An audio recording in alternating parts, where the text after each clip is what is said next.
অর্ধেকের বেশি কাউন পাইয়া গেছে গা। আসসালামু আলাইকুম ভাই। কাঁচাগুলো কাটমু। কেমন আছেন?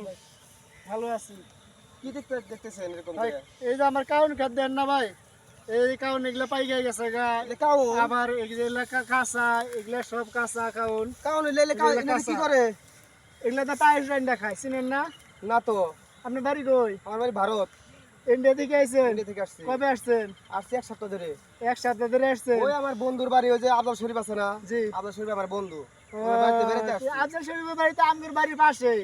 চিনি না তো আমি, কেবল এক সপ্তাহ ধরে আইছি, চিনি না কি মাস। এইলাতে তাহলে পায়েস খায়? এটাতে পায়েস খায়, ঢাকা শহরের মানুষ এগুলা দিয়ে পায়েস খায়। এটা কেমনে? এটা হলো কাউন।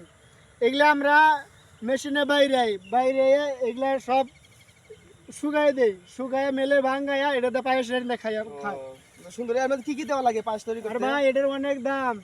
পায়েস তৈরি করতে করতে কি কি লাগে? চিনি লাগে, হ্যাঁ। আরো অনেক মশলাপাতি লাগে। দুধ দেওয়া লাগে? হ্যাঁ। দুধ লাগে, পর্যাপ্ত পরিমাণ দুধ লাগে, কোনো পানি দেওয়া যাবে না। খাওয়ার খালি সাথে না খালি দুধে খরচ বেশি। সিদ্ধ করা লাগে। খাওয়ার সাথে খরচ বেশি। হ্যাঁ, খরচা আছে ভাই। আচ্ছা ঠিক আছে পায়েস ভাই। খাইতে গেলে ভাই খরচা আছে। আচ্ছা তাহলে বাঙালি করে চাউল দিয়েন আবদার শরীফে, একটু পায়েস খাওয়া যাবনি? আফজাল ভাই আপনার নতুন আসছেন, যেহেতু জীবনে খান নাই। না দেহেই নাই, খামো কেমনে?